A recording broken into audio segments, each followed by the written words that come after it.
Good morning, greetings friends, and welcome to The Bright Side, your nutritional program dedicated to the understanding of the vast world of nutrition and nutritional supplementation. I'm your host, Pharmacist Ben, nutritional pharmacist from Boulder, Colorado. I use nutritional supplements where other healthcare practitioners use toxic pharmaceutical drugs and sometimes deadly medical procedures. If you suspect that there are natural nutritional roads to your health and vitality and well-being and to addressing your health challenges, whatever they may be, but you don't know where to begin, you have come to the right place. As you listen to The Bright Side every day, you are more and more in control of your body, you are more and more knowledgeable, and you know you can overcome any health challenge. That is why we are here every day on The Bright Side, helping clear up the sometimes confusing world of nutrition and nutritional supplementation. Over the last 32 years of practicing pharmacy, I have seen drug-free recoveries from diabetes, hypertension, obesity, skin diseases like psoriasis, eczema, rosacea, acne, digestive ailments, autoimmune issues of all kinds. Recoveries that by the standards of modern medicine can only be called a miracle, but what is in the world of the body, what is in the world of biology, standard operating procedure. Because the human biological system is a healing system, it's a regenerating system. It is designed divinely to heal and renew itself on a moment-to-moment basis. And while some folks may call that a miracle, it really is just the way the body works. If you have questions about health, nutrition, prescription drugs, if you want to wean yourself off your meds and get on a good nutritional supplement program, we are here for you. We welcome your calls at 844-236-6010, 844-236-6010. We want to be your go-to source for all things health and nutrition, not just physical health, but emotional health and mental health as well. We have a guest coming on up at the bottom of the hour. Lainey Dalphin is going to be talking about dreams and mental health, dreams and emotional health, I should say, or mental health, any way you look at it. WebMD has an article posted on their site. Where the heck is it? I just pulled it up this morning. About healthy dreams, the health benefits of dreams. Researchers now believe that dreams help us process emotions, consolidate memories, and more. And Lainey Dalphin is coming up at the bottom of the hour to talk about dream analysis and dreams and good health. We'll get your phone calls in our next segment. 844-236-6010 is our number. We'll get your calls next segment. We've got Lainey Dalphin coming up at the bottom of the hour. Longevity products can be had by heading to brightsideben.com, pharmacistben.com, or criticalhealthnews.com. And you can get our True Skin Health products at truthtreatments.com, truthtreatments.com. Okay, we are talking about the very underappreciated relationship between health and stomach acid. Last we spoke, we were talking about the thyroid and stomach acid, and there's a very important connection here, and it's very underappreciated. Like a lot of important relationships and connections in terms of health and the body and how we live our lives are missed by the medical model. And a classic example is the connection between the digestive system, stomach acid that is, and hypothyroidism. Hypothyroidism is one of the most frustrating conditions for physicians to deal with. They basically can't deal with it. There's nothing they can do about it. And the reason it's so frustrating is because the thyroid connects everything else. Once the thyroid is suppressed, once thyroid activity isn't, something's wrong with the gland, or it's not doing its business correctly for some reason, nutritional reason, autoimmune reason, whatever. Once the thyroid is suppressed, once you're hypothyroid, every other system in the body suffers because the thyroid is the regulator. It regulates it all. Hypothyroidism is the jumping off point to all chronic degenerative disease. There's no such thing as a chronic degenerative disease that does not involve hypothyroidism. You don't need your thyroid tested. That's a waste of time. If you have any health challenge, just assume you got a thyroid problem, and thyroid hormone's not the answer. So, yeah, you can go get it tested, but there's nothing the doctor can do anyway. What's the point? You could do it all yourself. And it starts with the stomach. It starts with stomach acid, and no doctor is going to tell you that. A rare doctor, anyway. And it's a relationship that goes both ways. Once stomach acid is suppressed, thyroid action, chronically that is, once stomach acid is suppressed chronically, the thyroid will become affected negatively. And then, because the thyroid regulates the stomach acid, once the thyroid is affected, you have even less stomach acid and more stomach problems and intestinal problems, which create more thyroid problems, which create more intestinal problems, and this downward spiral continues onward. And for many people, it happens from maybe their childhood or teenagerhood or 20s to for the rest of their life. This downward spiral of hypothyroidism and messed up digestion. And that's why people get cancer when they're 50 years old. Nobody's supposed to have cancer when they're 50 years old. Nobody's supposed to have any chronic degenerative disease. Our chronic degenerative disease crisis is the end result of focusing in the wrong place. Focus on the stomach. Focus on the acid. Don't even focus on the thyroid. Thyroid will take care of itself. Stomach acid is responsible for helping the body absorb magnesium and zinc and B complex. Iodine. Obviously, we know about iodine in the thyroid. Well, guess what? Iodine is important for stomach acid. Iodine is concentrated in the stomach tissue. Iodine supports all secretions. That's one of its main roles, is to support secretions. It's concentrated in your tear glands, in your eyes. It's concentrated in all glands. It's concentrated in the breasts. It's concentrated in the ovaries. It's concentrated in the adrenal glands. Iodine is unspeakably important. And then there's the microbiome, the bacteria in the intestine. That's another important connection. In fact, the relationship between the thyroid and the intestine, in my humble opinion, is probably the most important and underappreciated junctures or nexuses of disease. This is the key right there, is that connection between the intestine. Yeah, stomach acid is important for sure, and stomach acid will throw off the microbiome. But right there at the level of the intestine, if you want to pin everything, if you want a central point in the body where all disease happens, it's right there in your solar plexus, right where your intestine is, which is right around where your solar plexus is. That's where the microbiome lives, the small intestine. It lives in the large intestine too, but the small intestine is where the nutrients are absorbed. And there's this major relationship between the thyroid and the small intestine. Major. So look at this. If you're hypothyroid, first of all, if you've got any chronic degenerative disease, you're hypothyroid. If you've been diagnosed with hypothyroidism, and I know probably at least half of the people listening to this right now have been diagnosed with hypothyroidism, or a good 40% anyway, have been diagnosed with hypothyroidism.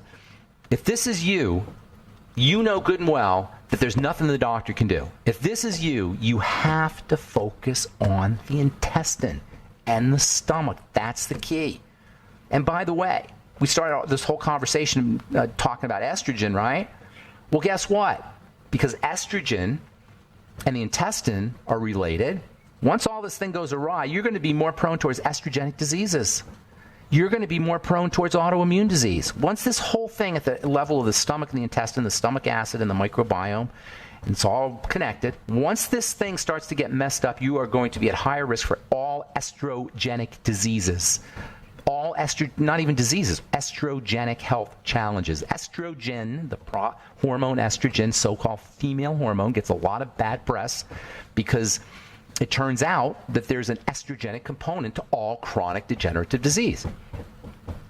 Estrogen is a growth substance and a stress management substance, and estrogen gets a lot of bad press. But it's not the estrogen that's the problem. It's the breakdown of estrogen that's the problem. Estrogen's very, very potent stuff, has to be eliminated. We talked about this a lot in the last few months. Estrogen has to be eliminated, has to be cleared, has to be detoxified.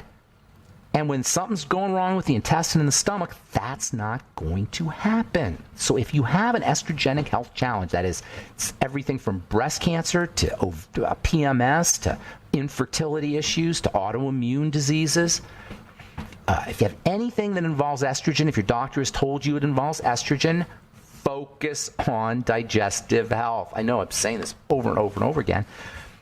Basically, what I want to show you is how all of this comes down to digestive health without just being Mr. Digestive Guy or Mr. Food Guy. I want to show you the science of all of this. The reason digestive health is so important. I'm not Mr. Food Guy. But it's just so darn important if you're dealing with any health challenge, from hypothyroidism to autoimmune diseases, PMS, all of this stuff. All right, I'm Pharmacist Ben. 844-236-6010 is our number. You're listening to The Bright Side. We'll get your calls in our next segment and take a commercial break and be back after this.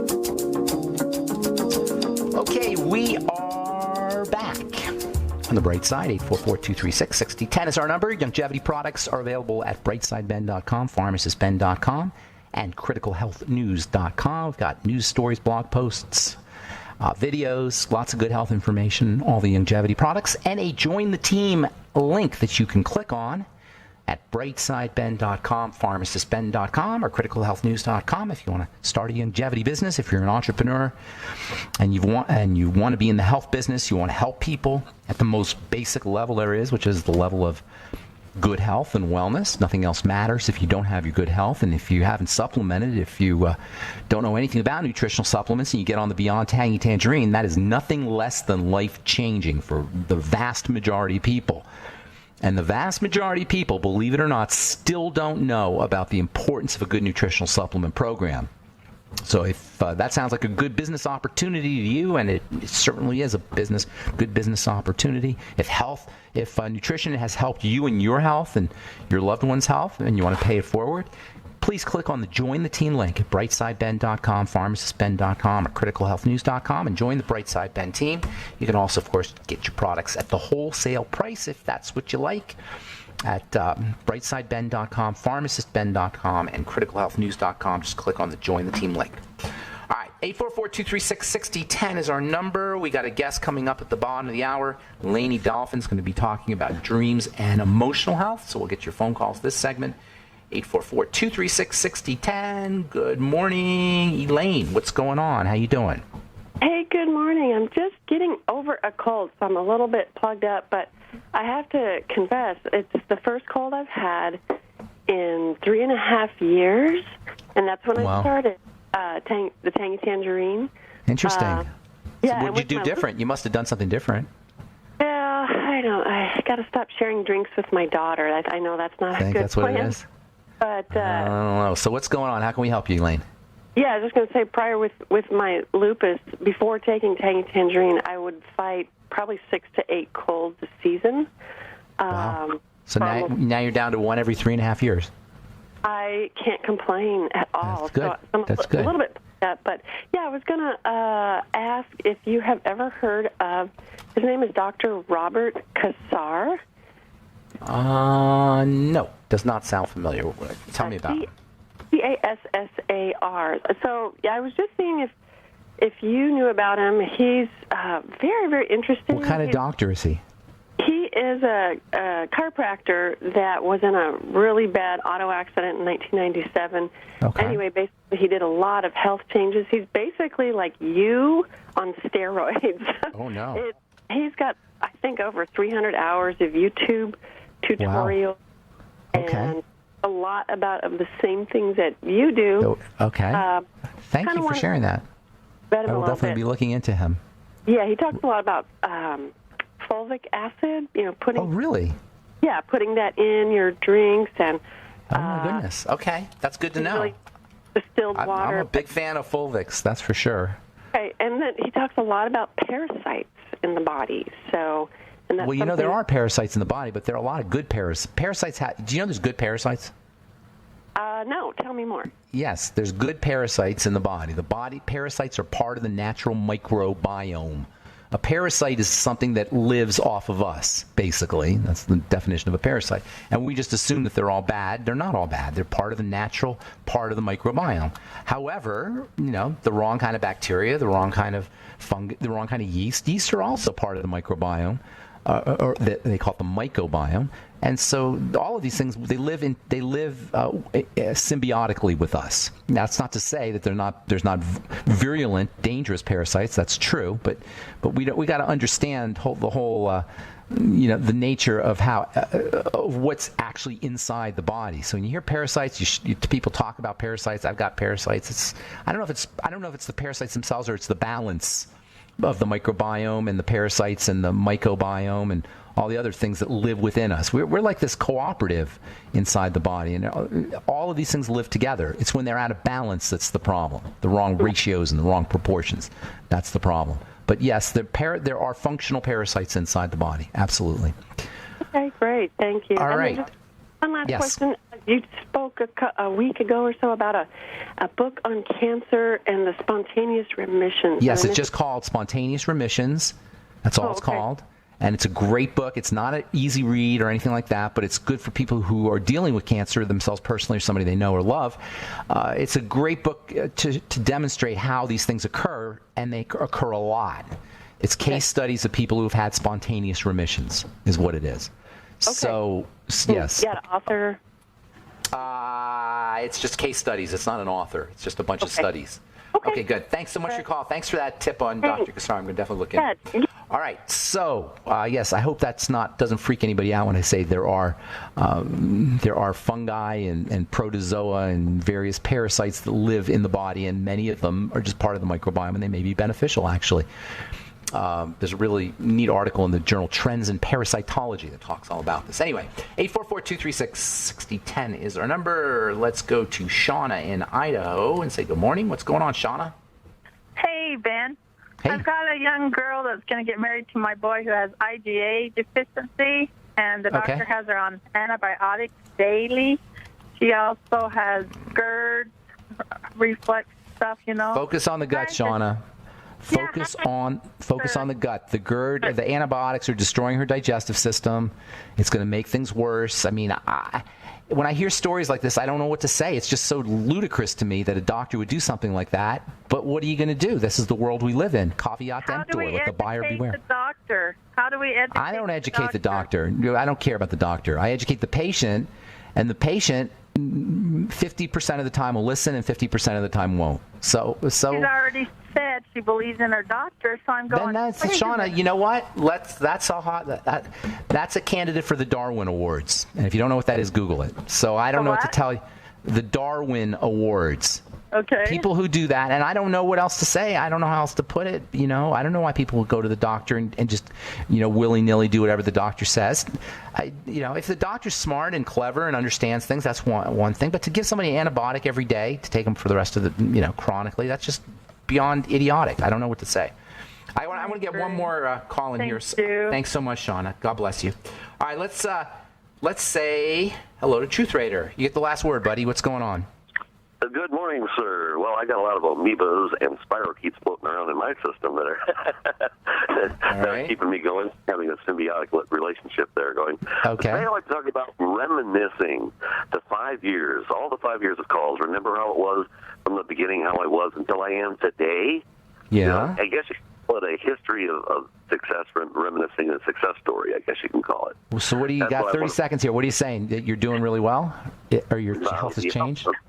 Yeah, I didn't know we had such a short amount of time, but I didn't know you had a guest today. But I wanted to get into speaking about some things that I overcame, and I wanted to ask Pharmacist Ben, what are the things that you went through that you overcame? What are the foods that gave Pharmacist Ben the most difficult time? Sugar, the same thing. Sugar, the same thing everybody has a problem with. Sugar. That's sugar. Yeah, I still fight it every day. We're hardwired to go for it. We're hardwired to go for the sugar, so you got to use volition. You got to hack into your drives. Call me back tomorrow. We'll talk about it. That's a very interesting subject. All right, Truth Raider, have a good day, buddy. Good to talk to you. And we got a guest coming up at the bottom of the hour, Lainey Dalphin. We're going to talk about dreams and emotional health. You're listening to The Bright Side. I'm Pharmacist Ben. We'll be back after this.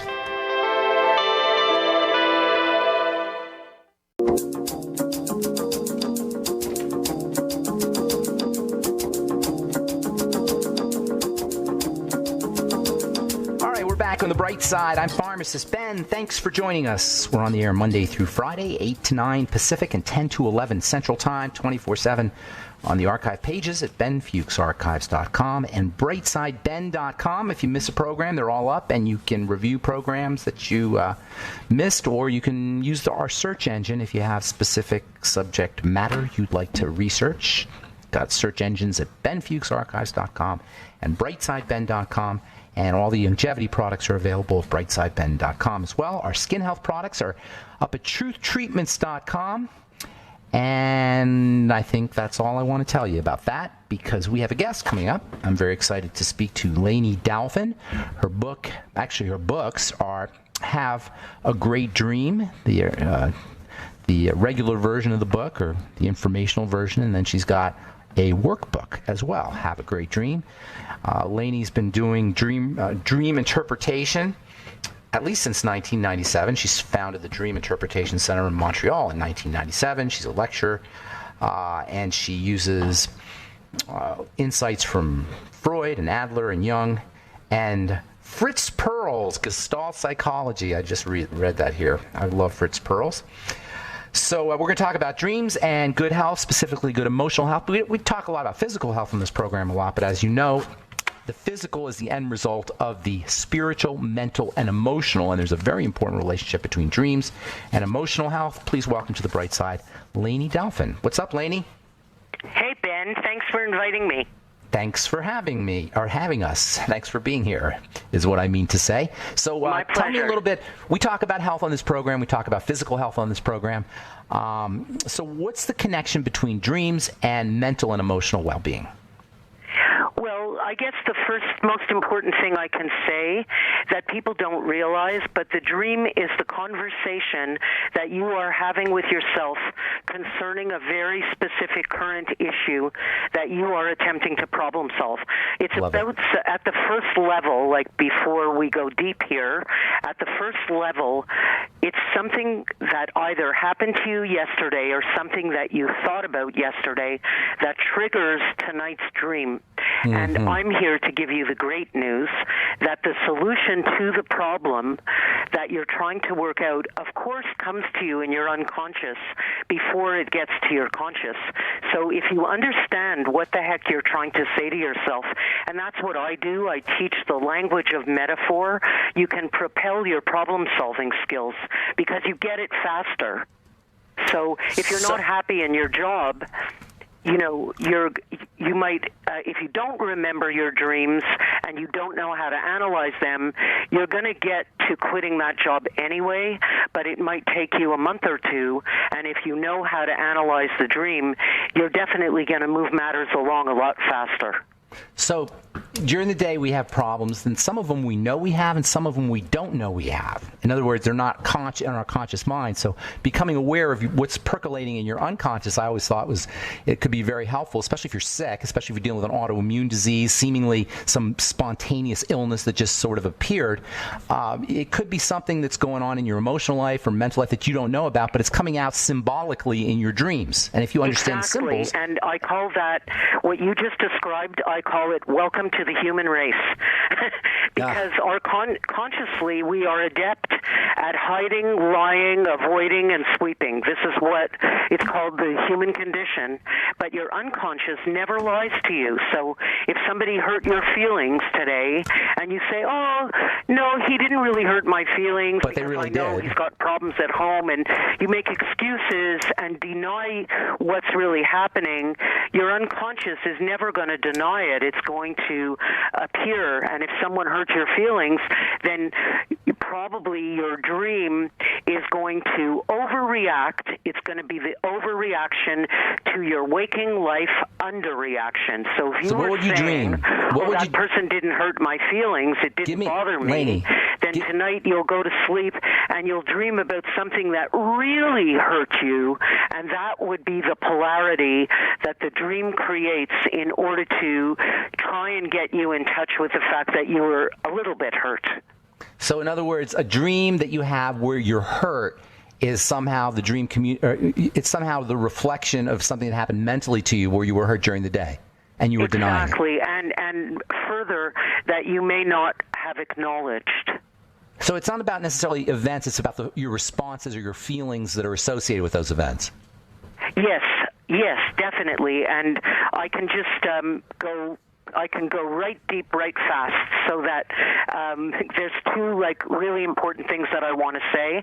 One is that the way that the method that I use, I call them points of entry, and because it's not a psychic approach, it's not me telling the dreamer, it's me asking the dreamer. And one point of entry is the feelings.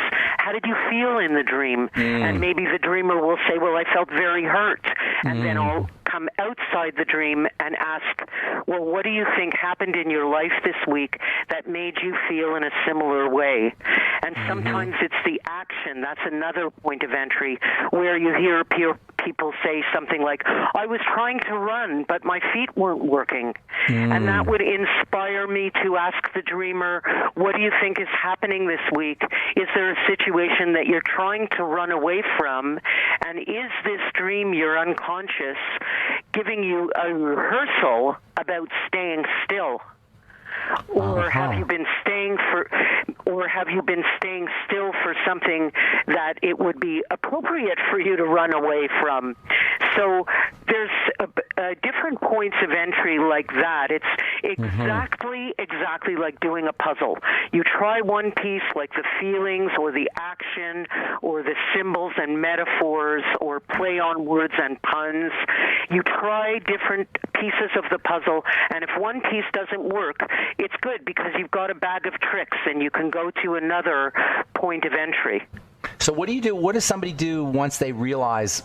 So, say, using your example, you say they couldn't move their legs and they felt stuck. What do you do with that information after that? I mean, how does that help you functionally in your life to know that your brain is symbolizing something that occurred to you in your day-to-day life? It's right. And so, before I answer that question, I want to just give you a little more deeper background, which is to say to you that just so you understand the concept of where I'm coming from.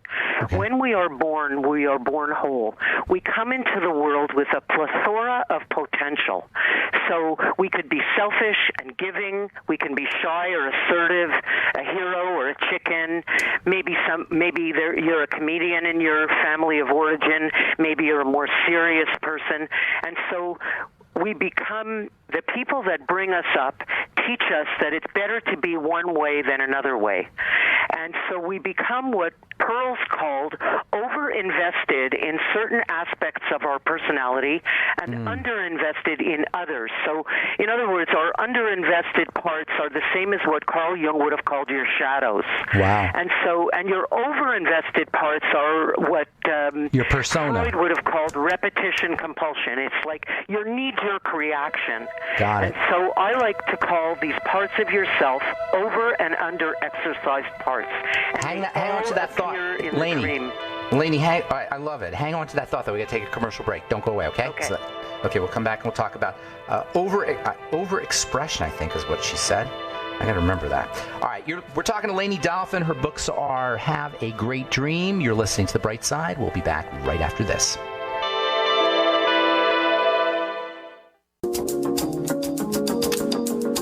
On the bright side, I'm Pharmacist Ben. We are talking to Lainey Dolphin. That, by the way, that's Layne, Lainey Dolphin, Dalfen. Her books are Have a Great Dream, and there's a regular book, and there's also a workbook. Lainey, before you went to break, you were talking about overexpression and underexpression of personalities. Right. And I call these parts of our psyche over-exercised and under-exercised, and I say it like that for a reason, because these different parts of yourself appear in the dream. So I was going to give you an example. If you're brought up in a home with siblings, for example, the message that you get is that it's not okay to be selfish. You learn to be accommodating because it's what you live. You hear sentences like, go share your toys with your sister, go look after your brother. And anyway, your whole existence is about sharing your parents' attention. So that's what you experience, and you learn to become okay about accommodating because it's something you practice more. And conversely, if you're brought up as an only child, you learn to be okay about looking after yourself because you don't have to share your toys or your parents' attention. So now I'm just going to jump ahead a bunch of years and give you a one-picture dream from a man who was brought up in a home with siblings. He's dreaming that he's climbing a ladder, and there's paper everywhere. And the higher he goes up the ladder, the more and more paper piles up all around him. And at the top of the ladder is his college roommate, who he hasn't even seen for 20 years. and that person is encouraging him up the ladder. So using a symbol's point of entry, I asked him to very quickly describe to me what are the first 2 or 3 things that come to your mind when you think about that person, because I want to understand his associations, and you cannot look that up in one of those dream dictionaries. So he said to me that person, he was a selfish, take care of me first kind of guy. That's how he described him. And the dream was about the fact that the dreamer had so much work on his desk. That's the paper everywhere. And the ladder, too, trying to climb the corporate ladder, and paper everywhere. And his friends the day before had asked him to make plans to go out to see a movie, and he didn't have, and we all know people like this, and I'm even one of those whose knee-jerk reaction is to say yes. People who aren't comfortable saying no, even when it's maybe not the most appropriate time. And this dreamer, he didn't even want to go to a movie. He wants to be by his desk cleaning up the papers. And so his unconscious provides for him a person who he associates as having no difficulty paying attention to themselves, and that's who's encouraging him up the ladder. So that's his shadowy side. That's his under-invested, under-exercised part of his personality. And because the dreamer understood that his roommate is the solution to the current issue, he was able to access that part of himself. And you don't get great at it overnight, by the way, because I'm not here to say that change is easy. I'm here to say that change is possible. Because he called up his friends and said, I'm sorry, I can't join you for a movie. I want to be at work. I have so much work to catch up on. By knowing he had this aspect of his being where he didn't like saying no, or by knowing about that, he was able to say no. In other words, he was able to take control of that. Otherwise, he wouldn't have known that dynamic. He wouldn't have even known that dynamic existed where he's afraid to say no. But the dream showed him that. Exactly. And that was also because he wanted to go deeper into understanding. So some of us want to go deeper. That man's like me. I want to know, why did I have that dream last night? And I also want to understand my response to my current situation, and how does that reflect the way I was brought up? Okay, so we talk about health on this program. I want to know, number one, what kind of dreams sick people have. And number two, what should somebody who's dealing with some kind of illness, a chronic long-term illness that's very frustrating to them, they've tried everything they could do to help, what can they do practically to use their dreams to uncover what the unconscious mechanisms behind these intractable illnesses may be? Right. So first, and 2 questions. Just asking me that question reminds me of what I call reevaluation dreams. And that's where you'll get an image of some kind, and maybe you'll continue to get that image through whatever illness, or sometimes it's some kind of crisis, and that would be your signpost that you check back with to be able to evaluate how you're coming along in that particular crisis. Like, I'm not using a sickness as an example, but it makes me think of this fellow who was living with this woman for years, and she was just hanging in there waiting for him to propose, and he never did, and she landed up booting him out completely unexpectedly.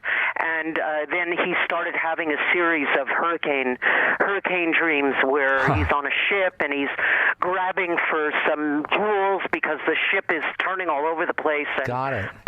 You understand. And so somebody, maybe about a month later, he had another hurricane dream, or not hurricane, Lainey, tornado, I'm sorry. But when he had the second tornado dream about a month later, it was this gentle tornado, and he's sitting in the middle of it, and it's moving around gently, and he's wondering where it's going to put him down. And that was him using the same image of a tornado, but now it's a gentle one, and he's wondering where he's going to land, and that's because he was back on the dating scene again. See what I mean? I totally get what you mean. And so somebody who's having some intractable illness may have a dream of a monster or something, or may have chronic dreams of monsters chasing them or something along those lines. But what I'm trying to get is how can somebody use their dreams, if they analyze their dreams and they see these repeating patterns, how can they use them to get better? Well, sometimes it's very behavioral. And that's why I'm eclectic in my approach to dream analysis, because, sometimes, if it's that you're needing to do more exercise or something like that, right? Or if you're at home and depressed and you're not getting yourself up. I mean, I had a woman who was, I was talking to not that long ago, who was literally procrastinating, sitting at home and sitting and sitting and sitting, and she had a dream that she's sitting in a chair and suddenly the chair starts on fire. And so this... Get out of the chair. Get out and do something. Her unconscious was ready for her to get up and get out. That's and it awesome. literally booted her out of the chair in the dream. Love it. That's very Adlerian, because rather than looking in the past, he was more forward-looking, Alfred Adler, and he would have said the dream gives rise to an emotion that helps you move forward towards the goal, and in this case, it was to get her up and out. So it used a nightmare to do it. It seems to me like doing a dream journal and keeping track of your dreams and paying attention to your dreams can give you some really powerful information for how to live your life, for what your unconscious is trying to tell you how to live your life, what your unconscious telling you need to do. Yes, kind of thing. And how boring would life be if all we're doing is just always responding to life situations, and life situations come to us at an incredible rate, and sometimes it's a breakup, sometimes it's a divorce, sometimes it's an illness, sometimes you're just aggravated with your kids, sometimes it's a problem at the job. I mean, your response, it's boring if you have the same knee-jerk response to life situations, which are always so different. So dream analysis allows you, it frees you from your over-practiced parts of yourself. What do you think? Do you think could you do dream analysis on your regular life, on your day-to-day life? Could you analyze your experiences and your feelings in your day-to-day life like you would a dream? I wonder if that would have... Yes, of course, and that's like it's, of course I forgot lucid. It's becoming lucid dreaming, some people lucid talk living, about lucid dreaming, and that's what you just described as being lucid waking while you're awake. Yeah, and lucid I am waking. a huge proponent of being lucid while I'm awake. I love that idea. Listen, I wish we could talk more, but we're just out of time. Thanks so much, Lainey. Appreciate your time. It's nice to talk to you. Lainey Dolphin, Dalfen, Lainey, Layne. Her books are Have a Great Dream. She's got a regular regular book with lots of good information in it, and then a workbook that you can use to keep track of your dreams. Thank you, Lainey, and thank you to all my listeners. Appreciate and love all of you. Please check out our websites, brightsideben.com, pharmacistben.com, and criticalhealthnews.com for the longevity products. And don't forget to take a look at our truthtreatments.com for our Truth Skin Health products. Forgot to mention I'm going to be doing a talk on acne in my lab this Saturday, 2240 Curtis Street, Denver, Colorado. If you're in the Denver area, please stop by. 11 o'clock this Saturday. We'll talk about acne and adult acne. Thanks for listening to The Bright Side. Have yourselves a wonderful, beautiful, awesome, spectacular day. We'll talk to y'all later. Bye for now.